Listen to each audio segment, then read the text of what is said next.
Billionaire CEO spent Christmas with his mistress, then discovered his wife did the unthinkable. Elena, please. Just tell me where you are. We can fix this. Damien's voice cracked as he stood in their empty bedroom, phone pressed against his ear like a lifeline. There was a pause. Then her voice came through, calm and devastatingly final. Fix this. You spent Christmas morning with her, Damien. While your children waited for you. While Wyatt asked me why Daddy didn't want to open presents with us. While Iris cried because you promised you'd be here. You don't get to fix this. You broke it. Completely. And I'm done being the only one trying to hold the pieces together. Where are the kids? Elena, please. I need to see them. I need to explain. Her laugh was soft, bitter, nothing like the sound he remembered. Explain what? That your mistress was more important than your family? That your lives mattered more than their Christmas? No, Damien. The only thing you need to do now is sign the papers my lawyer is sending. We're not coming back. And you need to understand something. You didn't lose us today. You lost us months ago. You were just too busy to notice. The line went dead. And Damien Archer, billionaire CEO, master of the financial universe, collapsed onto the floor of his empty mansion and understood for the first time what it meant to have nothing. Before we go any further, welcome to Mr. Stephen's Stories, where we bring you powerful, emotional stories that remind us what truly matters in life. If you appreciate real stories with real consequences, please hit that subscribe button right now. Help this channel grow so we can continue bringing you content that makes you think, feel, and maybe even change. Your support means everything. Now, let's go back to where this all began. The penthouse smelled of cinnamon and lies. Damien Archer stood at the floor-to-ceiling windows of his Harbor Point apartment, watching snowflakes dissolve against the glass 40 stories below. The city stretched out beneath him, glittering and cold, Christmas lights blinking in the pre-dawn darkness. Behind him, Sienna moved through the kitchen, humming something soft and unfamiliar. She wore his shirt. Crisp white cotton that fell to her thighs. Nothing else. Christmas morning light painted her skin gold. He should have felt something. Desire. Satisfaction. The thrill that had pulled him here instead of home. Instead, there was only numbness. Coffee? Sienna's voice floated over, warm and uncomplicated. Please, Damien replied, his reflection staring back at him in the glass. A man who commanded Fortune 500 boardrooms. Whose signature moved millions. Whose face graced magazine covers with headlines like the architect of modern finance. But the man in the window looked hollow. His phone vibrated on the marble counter. Another message from Elena. The notification flashed across the screen. Wyatt is asking for you. It's Christmas morning. He didn't open it. He hadn't opened any of them since yesterday afternoon, when he texted her some forgettable excuse about an emergency board call. She'd stopped responding after the third lie. That silence should have worried him. It didn't. Not then. Sienna handed him coffee in a mug he didn't recognize, her fingers brushing his with deliberate slowness. You're distracted, she observed, tilting her head with practiced concern. Just thinking about Q4 projections, he lied smoothly. She laughed. Light, musical, unburdened by the weight of broken promises. It's Christmas, Damien. Even billionaires are allowed to rest. But rest required a clear conscience, and Damien hadn't possessed one of those in years. They'd met at a charity gala 8 months ago. The Pemberton Foundation annual winter ball. Black tie, champagne fountains, the kind of event where wealthy people congratulated themselves for writing checks. Sienna Cross had been standing near the silent auction tables, elegant in emerald silk that matched her eyes. 28 to his 42. She worked in acquisitions at Meridian Capital, a rival firm. Spoke 3 languages fluently. Knew exactly when to laugh at his jokes and when to challenge him just enough to feel interesting. She'd approached him first. Damien Archer. I've been wanting to meet you. He should have walked away. Should have mentioned his wife, his children, the life waiting for him in Briarcliff Heights. Instead, he'd said, "The pleasure is mine." And meant it. What started as professional conversation became personal. 1 drink became 2. Phone numbers were exchanged. A lunch meeting to discuss potential collaboration became dinner. Dinner became late-night calls. Late-night calls became hotel rooms and elaborate lies. Sienna fit into the spaces Elena had stopped filling. Or at least, that's what Damien told himself. Late dinners after midnight conference calls. Weekend getaways disguised as business trips. The kind of uncomplicated desire that didn't come with grocery lists and pediatrician appointments and the exhaustion of raising twins. Elena had given him everything once. Her career as a promising architect, abandoned when the twins came. Her body, transformed by pregnancy. Her trust, offered freely until he'd slowly, methodically drained it away. He told himself she'd grown distant first. That motherhood had changed her. That the woman he'd married had disappeared into sleepless nights and baby monitors, leaving a stranger who smelled of milk and exhaustion instead of the jasmine perfume she used to wear. But standing here now, in another woman's space, Damien felt the truth creeping up his spine like cold water. He'd pushed her away. Deliberately. Systematically. And she'd finally stopped fighting to hold on. "I should go," he said suddenly, setting down the untouched coffee. Sienna's smile faltered. "It's Christmas." "I know." He was already reaching for his shirt, his pants, reconstructing the armor of his public self. I need to check on something." Her expression shifted. Disappointment giving way to something harder, more knowing. "You mean someone?" Damien didn't respond. What could he say that wouldn't sound like the exact cowardice it was? "She's never going to be enough for you, you know," Sienna said quietly. "Your wife. That domestic life. You're not built for it, Damien. You're built for this. For more." He paused at the door. Maybe that's the problem. The drive from Harbor Point to Briarcliff Heights took 40 minutes. 40 minutes of silence broken only by his phone's persistent buzzing. Messages from his assistant. Holiday greetings from business associates. A reminder about the board retreat in January. Nothing from Elena. That silence grew louder with each passing mile.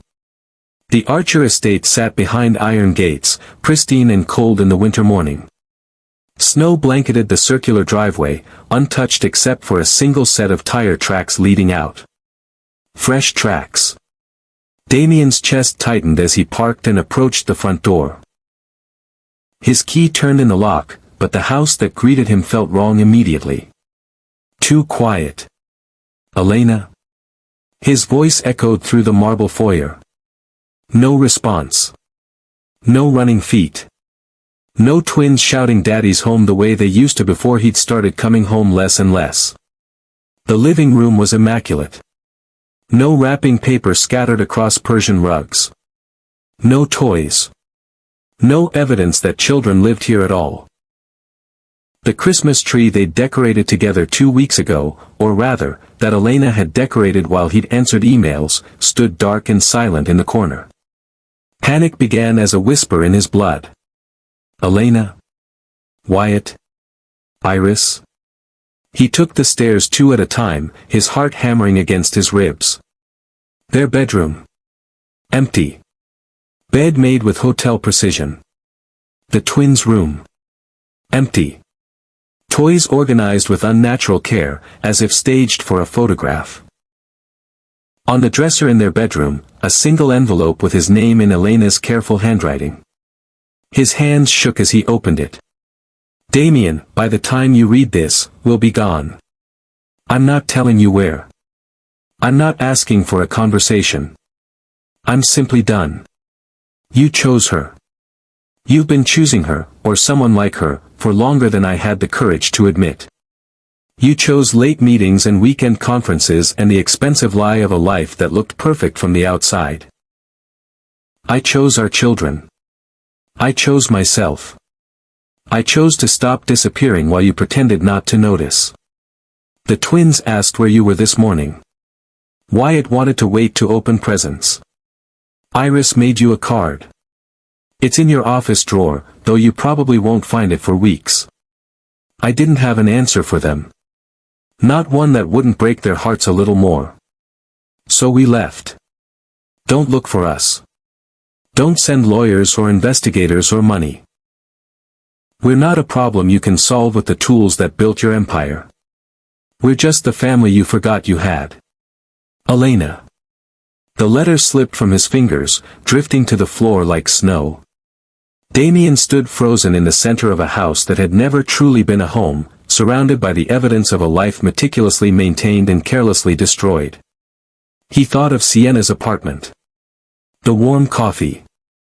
The easy intimacy that required nothing of him. He thought of Elena's face the last time he'd really looked at her. Months ago. Longer. How he'd stopped seeing the woman he'd married and started seeing only the obligations she represented. He thought of Wyatt's laugh. Iris's tiny hand in his. Bedtime stories he'd stopped reading. School events he'd stopped attending. His phone buzzed. A text from Sienna. You left your watch. Should I keep it warm for you? Damien deleted it. He walked slowly to his office, a room he spent more time in than anywhere else in the house. His desk was organized, expensive, cold. He opened the bottom drawer. There, on top of neatly stacked files, was a handmade card. Construction paper folded in half. Crayon drawings on the front. A family. 4 stick figures holding hands. Mommy. Daddy. Me. Wyatt. The figures were smiling. All except Daddy, whose face was turned away. Inside, in Iris's careful 6-year-old handwriting. Dear Daddy, I miss you. Mommy says you are working hard for us. I made this so you remember we love you. Merry Christmas. Love, Iris. Something broke inside him then. Something fundamental that no amount of money or success could ever repair. He collapsed into his chair and wept. But if you've ever made a choice you couldn't take back, you know tears don't fix anything. They're just the body's response to a truth the mind can't escape. Before we continue with what happened next, please take a moment to subscribe and help this channel grow. If this story is hitting you somewhere deep, hit that like button. Share this video with someone who needs to hear it. Drop a comment and tell me, have you ever realized too late what you were losing? Your engagement helps this channel reach more people who need these reminders. Now, let's continue. The first thing Damien did was call her. 17 times. Each call went straight to voicemail. The automated voice, cold and mechanical. The number you have dialed is not in service. She'd changed her number. He tried the home phone she rarely used. Disconnected. Her email bounced back. Account closed. It was then that Damien began to understand. This wasn't a fight. This wasn't a dramatic gesture meant to scare him into changing. This was an execution. Clean. Precise. Final. Elena had planned this. He went to the bank that afternoon, Christmas Day, using his executive access to check their accounts remotely. The joint account they'd shared was nearly empty. She'd withdrawn her portion. Nothing illegal. Nothing he could contest. The prenuptial agreement they'd signed 9 years ago had been clear. What she'd brought into the marriage remained hers. He'd insisted on that prenup. Protection, he'd called it. Just business. Now it was the mechanism of her escape. He opened his laptop and began searching through old emails, bank statements, any digital trace of her planning. What he found made his stomach turn. 3 months ago, she'd transferred money to a new account he'd never seen. Small amounts. Nothing that would trigger alerts. But consistent. Methodical. 2 months ago, she'd updated her professional portfolio website. Elena Chen, architectural consultant. Available for remote contract work. She'd gone back to her maiden name online. 6 weeks ago, she'd cancelled the twins' enrollment at Briarcliff Preparatory Academy. He'd never noticed. 4 weeks ago, she'd sold her car. The luxury SUV he'd bought her for their anniversary. Sold it privately and purchased something else. He had no idea what. He'd never asked. 2 weeks ago, she'd had all their medical and school records transferred to digital copies. And he'd been in Barcelona with Sienna, pretending it was a business trip. Damien sat back, the evidence of his negligence spread before him like an autopsy report. She'd been saying goodbye for months. And he'd been too busy, too distracted, too convinced of his own importance to notice. His assistant Marissa called that evening. "Mr. Archer, I'm so sorry to bother you on Christmas, but I just received an email from a law firm. Sullivan and Associates. They're requesting acknowledgement of receipt for documents they couriered to your home address. Do you want me to handle it?"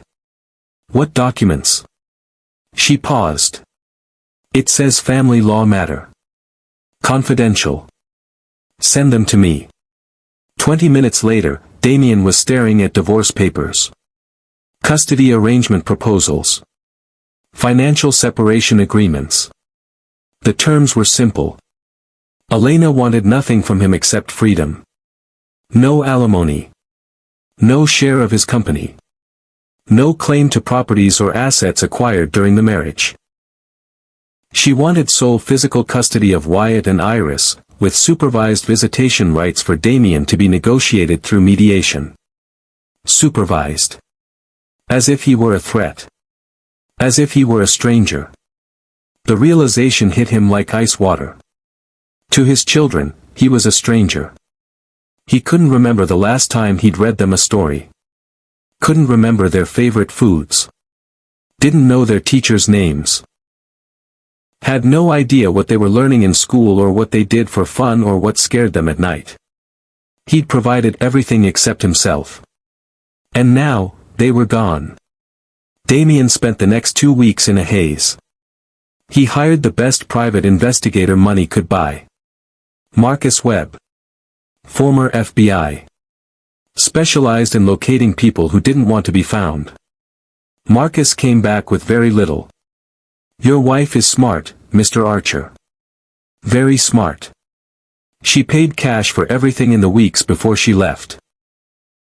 No credit card trail. No digital footprint.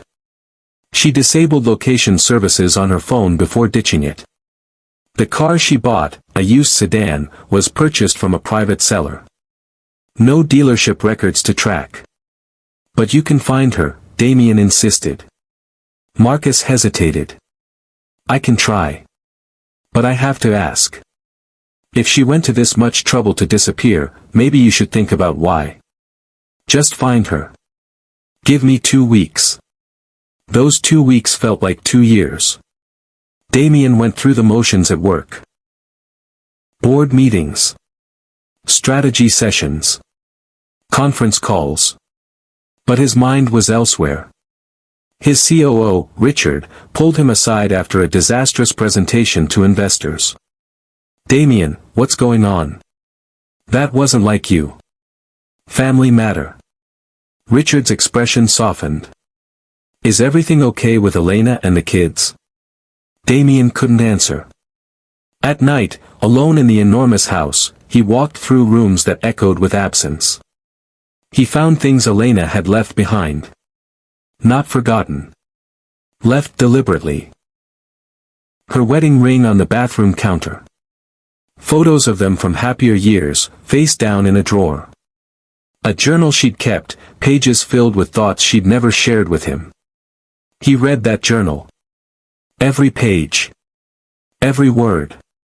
January 10th, Damien missed Wyatt's parent-teacher conference today. Third one this year. Wyatt asked me why Daddy doesn't care about his school. I didn't have an answer. March 22nd. Found a receipt in his jacket pocket. Dinner at Rouge. We haven't been there in years. The bill was for two. He told me he was working late. May 5th, Iris asked if Daddy still loves us. She's 6 years old. That's not a question a child should have to ask. July 18th. I don't recognize him anymore. Or maybe I'm finally seeing him clearly. He's chosen his life. And we're not in it. September 3rd. I've started planning. I don't know where we'll go yet. But I know we can't stay. For my sake. For the twins' sake. We deserve more than this. November 12th. I'm scared. But I'm more scared of what staying will teach my children about love, about worth, about what they should accept from people who claim to care about them. December 15th, 10 more days. 10 more days and we're free. Damien closed the journal, his hands trembling. She'd been drowning. Right in front of him. And he'd never even looked. Marcus called on day 13. I found them. Damien's heart stopped. Where? Before I tell you, Mr. Archer, I need you to understand something. I'm not giving you this information so you can show up and demand anything. I'm giving it to you so you can decide what kind of man you want to be. Because the way I see it, you have two choices. You can show up and try to force your way back into their lives. Or you can show up and earn your way back. One of those might work. The other will destroy what little chance you have left. Where are they, Marcus? Maplewood Ridge. Small coastal town. About 300 miles north. She's renting a house on Seabrook Lane. The twins are enrolled in public school under her maiden name. She's working remotely as an architectural consultant. Thank you. Mr. Archer. Be careful. You're walking into their new life. Don't make the same mistakes in it that you made in the old one. Damien hung up and immediately began planning. He'd drive up there. Tomorrow. He'd explain. Apologize. Fix this. But something stopped him. Marcus's words echoed in his mind. Earn your way back. How did you earn back 6 years of absence? How did you apologize for choosing ambition over presence? For valuing acquisition over attention? He didn't know. But he knew showing up unannounced, demanding forgiveness, treating his family like a business problem to solve, that wasn't the answer. For the first time in his adult life, Damien Archer didn't have a strategy.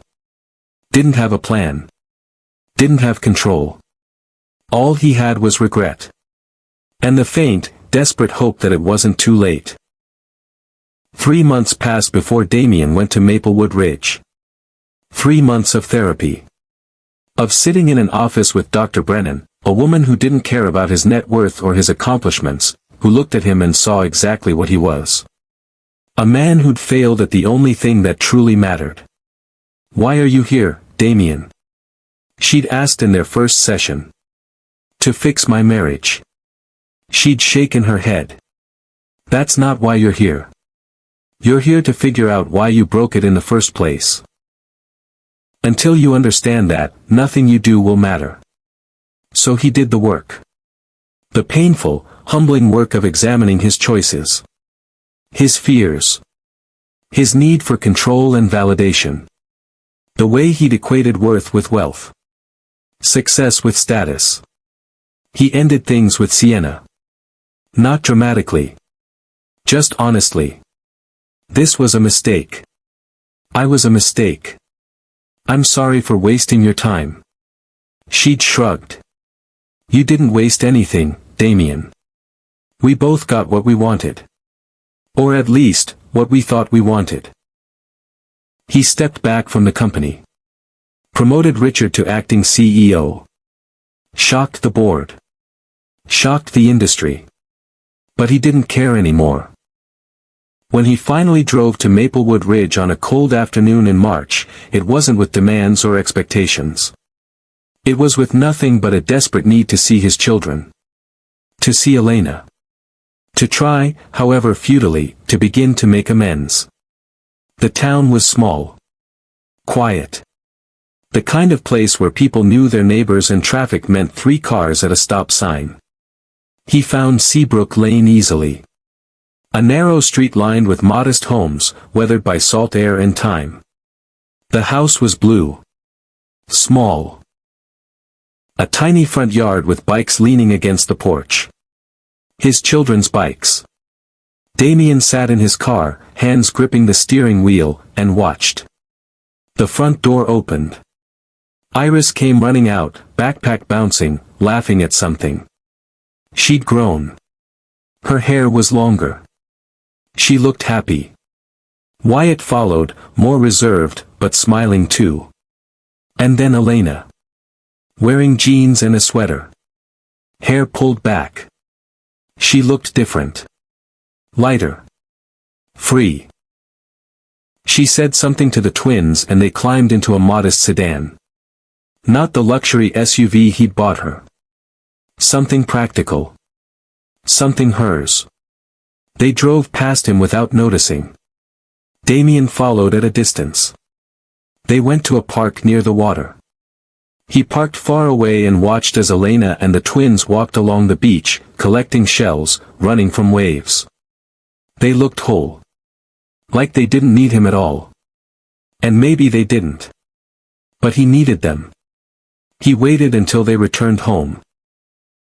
Until the sun was setting and lights glowed warm inside the little blue house. Then he walked to the front door and knocked. Elena opened it. Her expression shifted from confusion to recognition to something harder. Damien. Hello, Elena. She didn't invite him in. How did you find us? Does it matter? Her jaw tightened. Yes. It matters. Because I was very clear. I asked you not to look for us. I needed to see them. I needed to see you. Mommy. Iris appeared behind her mother, curious. Then her eyes widened. Daddy. Wyatt appeared too. His expression more guarded. Hi, sweetheart, Damien managed, his voice breaking. Hi, Wyatt. What are you doing here? Wyatt asked. The question wasn't rude. Just honest. I came to see you. To apologize. Elena put a hand on each of her children's shoulders. Kids, go inside. I need to talk to your father. But Mom, Iris started. Inside. Please. They obeyed reluctantly, glancing back as they disappeared into the house. Elena stepped onto the porch, closing the door behind her. She crossed her arms. You had no right to come here. I know. You had no right to invade the life we've built. I know. Then why are you here, Damien? He looked at her. Really looked at her. At the woman he'd married and neglected and lost. Because I was wrong. Because I destroyed the most important thing in my life.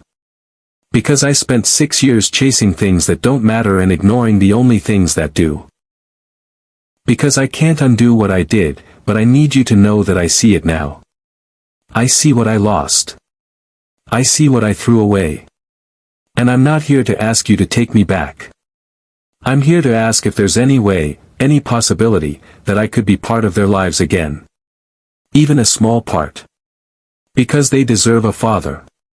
And I want to try to be one. If you've stayed with me this far, you're already one of us. Subscribe now so you don't miss what happens next. Because stories like this deserve to be heard all the way through.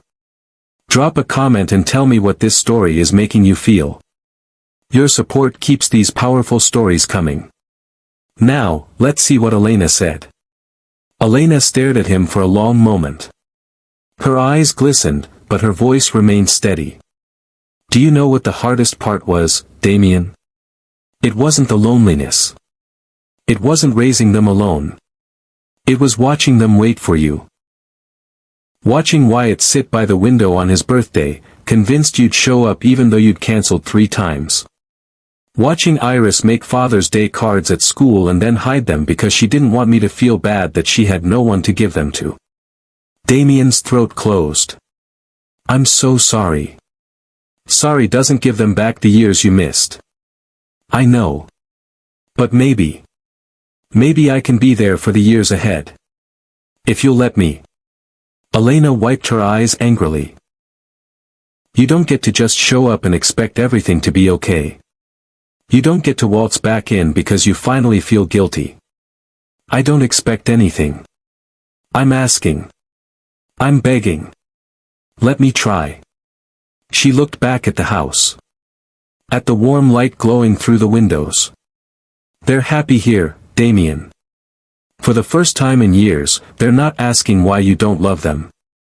They're not wondering what they did wrong. They're just happy. I won't take that away. I swear. I just want a chance to show them that they didn't do anything wrong. That I did. That they deserve better. And that I want to try to be better. Elena was quiet for a long time. If I let you into their lives, it's on my terms. You don't get to show up when it's convenient and disappear when it's not. You don't get to make promises you won't keep. You don't get to hurt them again. I won't. Because if you do, Damien, if you hurt them one more time, you'll never see them again. Do you understand? I understand. She took a deep breath. Supervised visits. Once a week. Here, where they feel safe. You'll show up on time. You'll stay as long as they want you to stay, not as long as you want. And you'll earn their trust back. Slowly. Painfully. The way it should be earned. Thank you. Don't thank me. Thank them. They're the ones who asked if you were coming back. Despite everything, they still want their father. Damien's vision blurred with tears. Can I see them? Just for a moment. Elena hesitated, then nodded. 5 minutes. That's all.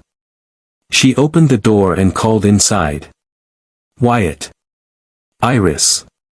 Your father would like to say hello. They appeared slowly. Hesitant. Damien knelt down so he was at their level. Hi. I know I haven't been around. I know I've made a lot of mistakes. But I want you to know something. It was never because of you. It was because of me. Because I didn't understand what was important. And I'm so sorry. Iris looked at Elena, then back at Damien. Are you staying now? The question broke him. I'm going to try. If your mom says it's okay, I'd like to visit. To spend time with you.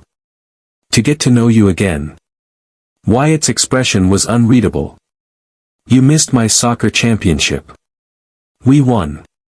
Damien swallowed. I'm so proud of you.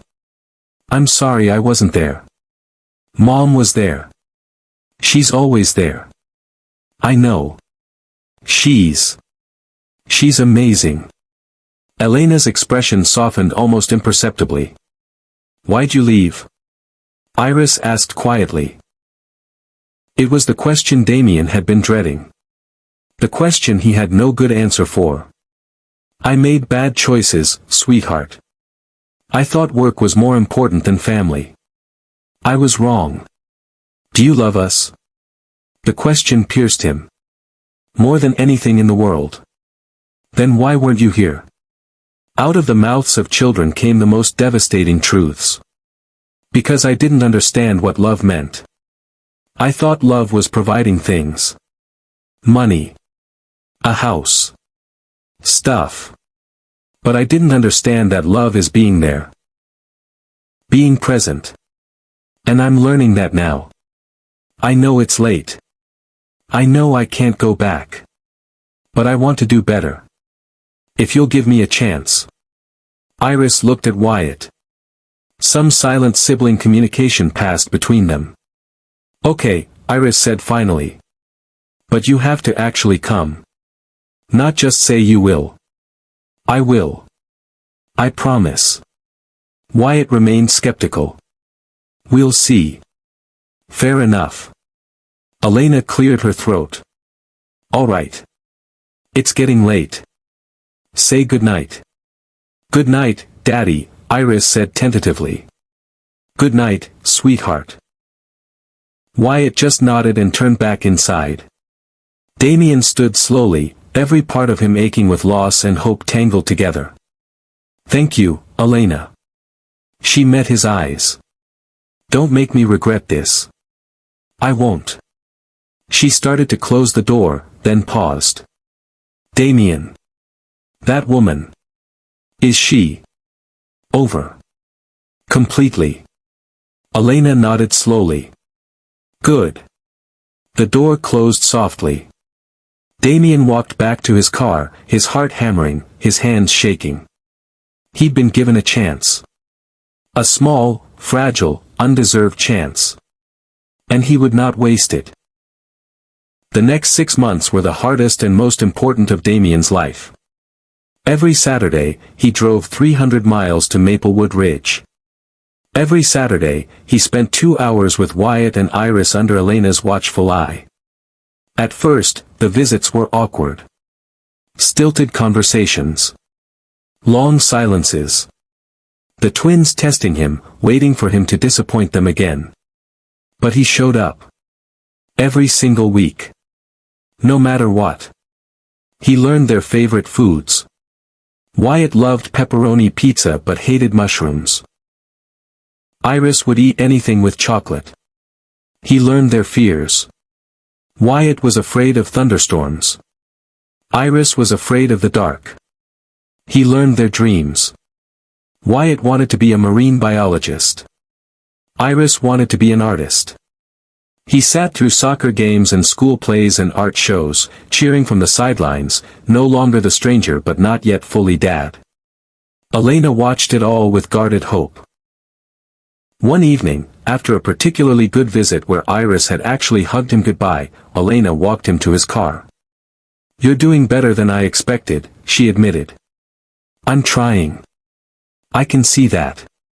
They stood in the driveway, the sound of waves in the distance. Did you ever? Did you love her? Elena asked quietly. Sienna. Damien shook his head. No. I didn't even like her. Not really. She was just an escape. From responsibility. From reality. From myself. That's almost worse. I know. Elena looked up at the stars beginning to appear in the twilight sky. I loved you so much, Damien. I gave up everything for our family. And you gave up nothing. I know. And I'll regret that for the rest of my life. Do you ever wonder what would have happened if I hadn't left? Every day. I think I would have lost you anyway. Just slower. More painfully. She nodded. You would have. Can I ask you something? Go ahead. Is there any chance? For us?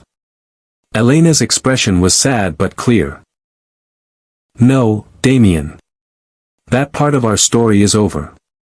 I'm not the woman who waited for you anymore. I'm not the woman who made excuses for you or sacrificed myself hoping you'd notice. I'm someone different now. Someone who knows her worth. I understand. But, she continued, there's a chance for you and the kids. If you keep showing up. If you keep trying. They might forgive you eventually. What about you? She smiled faintly. I already have. Forgiveness isn't the same as reconciliation. I've forgiven you so I can move on. But moving on means moving forward, not backward. You're seeing someone, Damien said. It wasn't a question. Elena didn't deny it. His name is Thomas. He's a teacher at the twins' school. He's kind. Present. Steady. Do they like him? They do. It hurt. But it was a hurt Damien had earned. I'm happy for you. And he meant it. 1 year after that Christmas morning, Damien sat in Elena's living room, watching Wyatt and Iris decorate a Christmas tree. A modest tree, nothing like the designer one that had stood in the Briarcliff Heights mansion. But this one mattered. Thomas was there too. A quiet man with warm eyes who clearly adored Elena and treated the twins with genuine care. Damien watched him help Iris reach the top branches. Watched him laugh at Wyatt's jokes. Watched him kiss Elena's temple as he handed her ornaments. It should have been him. But it wasn't. And that was his fault. Hey Dad, Iris called. Dad. Not Damien. Not Daddy. But Dad. Can you hand me the star? Damien's throat tightened. Of course, sweetheart. He handed her the golden star and watched as she placed it carefully at the top of the tree. Perfect, Elena said, smiling. The four of them stood back, admiring their work. Damien didn't belong here. Not really. He was a visitor in their life. A guest. Not a member of the family. But he was here. And they'd let him in. That was more than he deserved. As he prepared to leave that evening, Wyatt approached him. Dad. Are you going to keep coming? Every week, buddy. As long as you want me to. Wyatt nodded. Okay. That's good. It was the closest thing to acceptance Damien had received, and it meant everything. Before we finish this story, I need you to hear something. If you've been watching this whole time, if this story has moved you or challenged you or made you think about your own life, don't just scroll away. Subscribe to Mr. Steven Stories. Hit that notification bell. Share this video with someone who needs to hear it. Leave a comment and tell me what moment hit you hardest. Your engagement, your support, it's what allows this channel to keep sharing stories that matter. Stories that remind us what's truly important. Now, let me tell you what happened next. 2 years after Elena left, Damien sat in Dr. Brennan's office for what would be their final session. How are you feeling? She asked. Honest answer. Sad. Grateful. Changed. Tell me about each of those. Sad because I lost my family. My marriage. Years I'll never get back. Grateful because they're letting me be part of their lives now, even in a small way. Changed because I finally understand what matters. Which is being there. Not just physically, but emotionally. Showing up isn't about grand gestures or expensive gifts. It's about consistency. Presence. Paying attention to the people you love. Dr. Brennan smiled. That's growth, Damien. It's too late, though. Isn't it? Too late for what?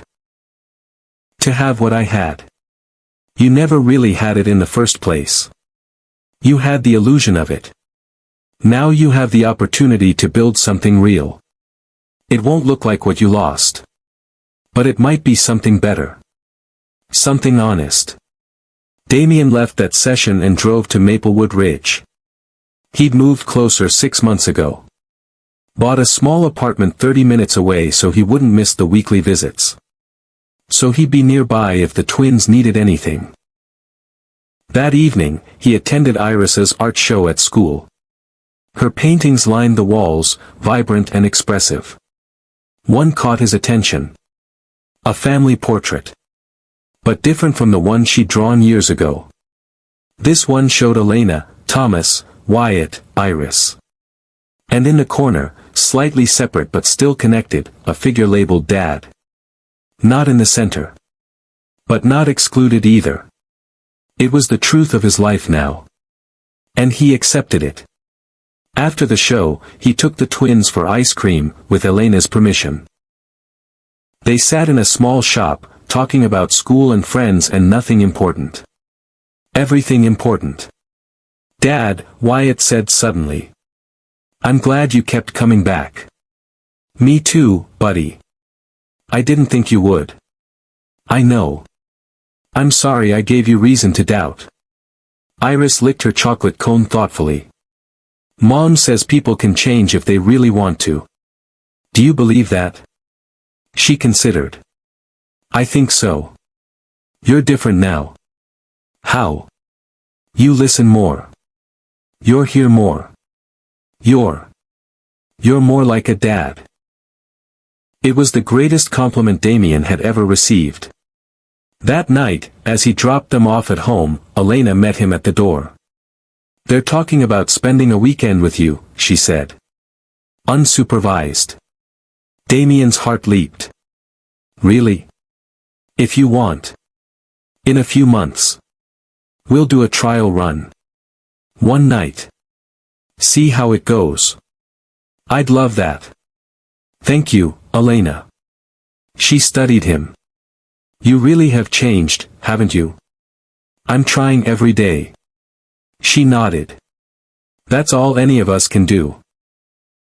3 years after the worst Christmas of his life, Damien stood on a beach in Maplewood Ridge, watching Wyatt and Iris play in the waves.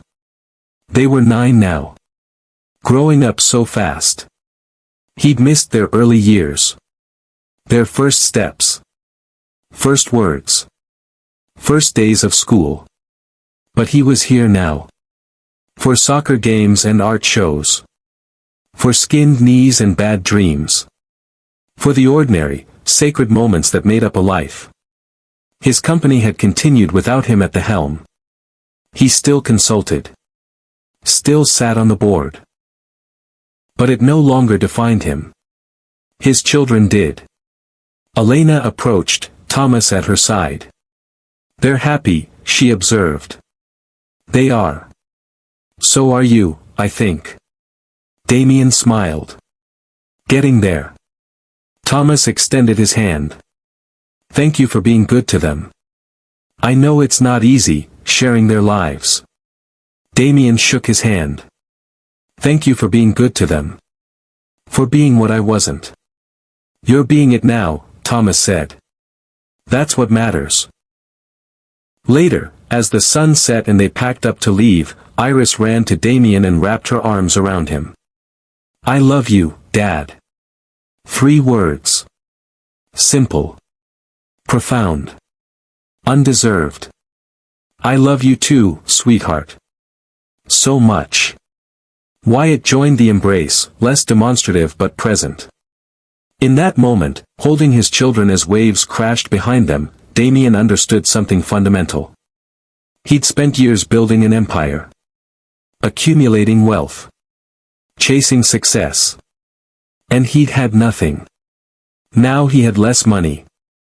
Less power. Less prestige. But he had this. This moment. This connection. This love. And it was everything. The moral of this story isn't complicated. But it's one we forget every single day. Success means nothing if the people you love aren't there to share it. Presence is the greatest present you can give. Your children won't remember how much money you made or what title you held. They'll remember if you were there. Damien Archer built a billion-dollar empire but couldn't afford the cost of his choices. He spent one Christmas with the wrong person and lost every Christmas after with the right ones. The question isn't whether he deserved a second chance. The question is, are you making choices today that you'll spend the rest of your life trying to undo? Because some bills come due when you can no longer afford to pay them. Time doesn't stop for your ambition. Your children don't pause growing while you chase your career. Your spouse doesn't wait forever while you prioritize everything else. The people you take for granted today might not be there tomorrow. And when they're gone, no amount of money will bring them back. Before you go, I need you to do something. If this story moved you, if it challenged you, if it made you think about your own life and priorities, subscribe to Mr. Steven's Stories right now. Like this video. Share it with someone who needs this wake-up call. Comment below and tell me what you learned, what you felt, what you're going to change. This channel exists to bring you stories that matter. Stories with morals. Stories that remind us what it means to be human. Your support helps us grow and reach more people who need these messages. Remember, you can't buy back what you willingly throw away. So hold tight to what matters. Show up for the people you love. And never, ever take for granted the family that's waiting for you to come home. Thank you for watching. I'll see you in the next story.